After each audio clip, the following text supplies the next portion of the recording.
Shalom Bapak Ibu yang dikasihi oleh Tuhan. Kita kembali belajar di dalam Injil Lukas berhubungan dengan latar belakang penulisan Injil Lukas, ciri dari Injil Lukas, bahkan tujuan daripada Injil Lukas sendiri. Dalam Injil Lukas, tema dari Injil ini adalah Yesus Kristus yang ilahi dan manusia. Dan Injil Lukas ini ditulis kira-kira pada tahun 60 sampai tahun 63 Masehi. Latar belakang dari Injil Lukas adalah kitab pertama dari kedua kitab yang dialamatkan kepada seorang bernama Theophilus. Kita bisa baca di dalam Lukas 1 ayat 1 dan 3 dan juga di dalam Kisah Para Rasul 1 ayat 1. Walaupun nama penulis tidak dicantumkan dalam dua kitab tersebut, namun kesaksian yang bulat dari kekristenan mula-mula dan bukti kuat dari dalam kitab itu sendiri menunjukkan bahwa Lukaslah yang menulis kedua kitab ini. Rupanya Lukas adalah seorang petobat Yunani dan satu-satunya orang bukan Yahudi yang menulis sebuah kitab di dalam Alkitab. Roh Kudus mendorong dia untuk menulis kepada Theophilus. Jadi Theophilus di sini artinya seorang yang mengasihi Allah. Jadi dia menulis kepada Theophilus guna memenuhi suatu kebutuhan dalam jemaat yang terdiri dari orang-orang bukan Yahudi, akan kisah yang lengkap mengenai permulaan kekristenan. Kisah ini terdiri atas dua bagian, yaitu yang pertama kelahiran, kehidupan dan pelayanan, kematian, kebangkitan dan kenaikan Yesus. Itu di dalam Injil Lukas. Dan yang kedua adalah dia menulis tentang kisah pencurahan Roh Kudus di Yerusalem dan perkembangan selanjutnya dari gereja mula-mula. Itu kita bisa baca di dalam Kisah Para Rasul. Jadi kedua kitab ini merupakan lebih dari seperempat bagian dari seluruh perjanjian baru. Dari surat-surat Paulus kita mengetahui bahwa Lukas adalah seorang saudara yang dikasihi,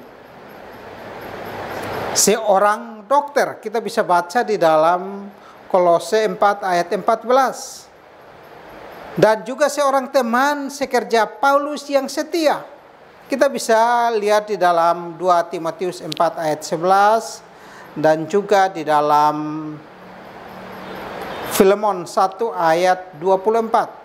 Dari penulisan Lukas sendiri kita mengetahui bahwa ia seorang yang berpendidikan tinggi, penulis yang terampil, sejarawan yang teliti, dan teolog yang diilhami. Ketika ia menulis Injilnya, agaknya gereja bukan Yahudi belum memiliki Injil yang lengkap atau yang tersebar luas mengenai Yesus. Matius menulis Injilnya pertama-tama bagi orang Yahudi, sedangkan Markus menulis sebuah Injil yang singkat bagi gereja di Roma. Orang percaya bukan Yahudi yang berbahasa Yunani memang memiliki kisah-kisah lisan mengenai Yesus yang diceritakan oleh para saksi mata. Juga intisari tertulis yang pendek tetapi tidak suatu Injil yang lengkap dan sistematis. Jadi Lukas memulai penyelidikan segala peristiwa itu dengan saksama. Dari asal mulanya kita bisa lihat di dalam Lukas 1 ayat 3. Barangkali ia mengerjakan penelitiannya di Palestina, sementara Paulus berada di penjara di Kaisarea. Itu kita bisa baca di dalam Kisah Para Rasul. Dan Lukas menyelesaikan Injilnya menjelang akhir masa tua itu, dan segera setelah ia tiba di Roma bersama dengan Paulus. Kita bisa baca di dalam Kisah Para Rasul pasal 28 ayat 16. Tujuan dari penulisan Injil Lukas. Lukas menulis Injil ini kepada orang-orang bukan Yahudi guna menyediakan suatu catatan yang lengkap dan cermat tentang segala sesuatu yang dikerjakan dan diajarkan oleh Yesus sampai pada hari ia terangkat ke surga. Itu kita bisa baca di dalam Kisah Para Rasul 1 ayat 1 sampai 2. Lukas yang menulis dengan ilham Roh Kudus menginginkan agar Theophilus dan para petobat bukan Yahudi serta orang-orang lain yang ingin mengetahui kebenaran akan mengetahui dengan pasti kebenaran yang tepat yang telah diajarkan kepada mereka secara lisan. Kita bisa baca di dalam Lukas 1 ayat 3 sampai dengan 4. Kenyataan bahwa tulisan Lukas ini ditujukan kepada orang-orang bukan Yahudi tampak dengan jelas di seluruh kitab Injil ini. Misalkan, ia merunut silsilah Yesus sebagai manusia sampai kepada Adam. Kita bisa lihat di Lukas 3 ayat 23 sampai 38. Dan tidak hanya itu, tetapi sampai Abraham seperti yang dilakukan oleh Matius. Dalam kitab Lukas, Yesus dengan jelas terlihat sebagai juru selamat yang ilahi insani, yang menjadi jawaban Allah bagi kebutuhan segenap keturunan Adam dan keselamatan. Injil Lukas mulai dengan kisah masih bayi yang paling lengkap, Lukas 1 ayat 5 sampai Lukas 2 ayat 40. Dan satu-satunya pandangan sekilas di dalam Injil-Injil mengenai masa remaja Yesus, kita bisa lihat di Lukas 2 ayat 41 sampai 52. Setelah menceritakan pelayanan Yohanes Pembaptis dan memberikan silsilah Yesus, Lukas membagi pelayanan Yesus ke dalam 3 bagian besar. Yang pertama, pelayanannya di Galilea dan sekitarnya. Kita bisa baca di dalam Lukas 4 ayat 14 sampai Lukas 9 ayat 50. Hal yang kedua, pelayanannya dan perjalanan terakhir ke Yerusalem. Kita bisa baca di dalam Lukas 9 ayat 50 sampai 19 ayat 27.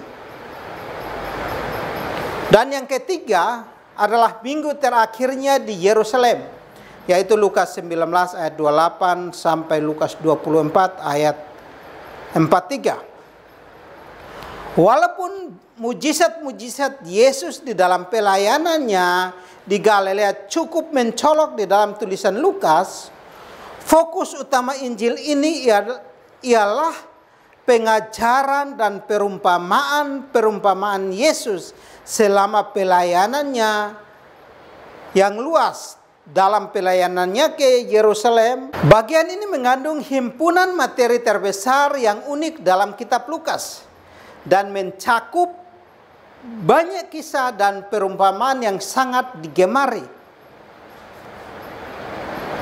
Ayat kunci di dalam Injil Lukas ini adalah Lukas 19 ayat 10. Di mana dikatakan anak manusia datang untuk mencari dan menyelamatkan yang hilang. Dari Injil ini terdapat pada permulaan dan menjelang akhir materi Lukas yang khusus ini. Ciri-ciri khas dari Injil Lukas. Ada 8 penekanan yang utama menandai Injil Lukas. Di antaranya yang pertama, Injil ini adalah yang terlengkap catatannya mengenai peristiwa di dalam kehidupan Yesus sejak menjelang kelahiran sampai kenaikannya, dan juga kitab yang terpanjang di dalam Perjanjian Baru. Ciri yang kedua, kitab ini mempunyai kesusastraan terbaik dari semua Injil. Menunjukkan gaya penulisan dan isi yang luar biasa, kosakata kaya dan penguasaan bahasa Yunani yang baik sekali. Ciri yang ketiga, Lukas menekankan cakupan universal dari Injil, bahwa Yesus datang untuk membawa keselamatan bagi semua manusia, baik itu orang Yahudi maupun orang bukan Yahudi. Ciri yang keempat, perhatian Yesus terhadap orang-orang yang serba kekurangan ditekankan, termasuk para wanita, anak-anak, orang miskin, dan kelompok yang dianggap sampah masyarakat. Ciri yang kelima, Injil Lukas menekankan kehidupan doa Yesus dan pengajarannya mengenai doa. Ciri yang keenam, gelar yang terutama untuk Yesus dalam kitab ini adalah anak manusia. Ciri yang ketujuh, tanggapan sukacita menandai mereka yang menerima Yesus dan beritanya. Ciri kedelapan, Roh Kudus diberikan peranan terpenting dalam kehidupan Yesus dan umatnya. Jadi itulah beberapa ciri khas dan juga latar belakang daripada penulisan kitab Injil Lukas. Tetapi satu hal yang sangat menarik di situ adalah ayat kuncinya, yaitu Lukas 19 ayat 10, di mana dikatakan bahwa anak manusia datang untuk mencari dan menyelamatkan yang hilang. Jadi kita ini adalah orang-orang yang terhilang. Oleh karena itu Yesus datang untuk mencari kita. Dan kalau Yesus sudah menemukan kita dan menyelamatkan kita, maka kita harus hidup sungguh-sungguh di dalamnya. Jangan bermain-main lagi di dalam dosa. Harus hidup sungguh-sungguh.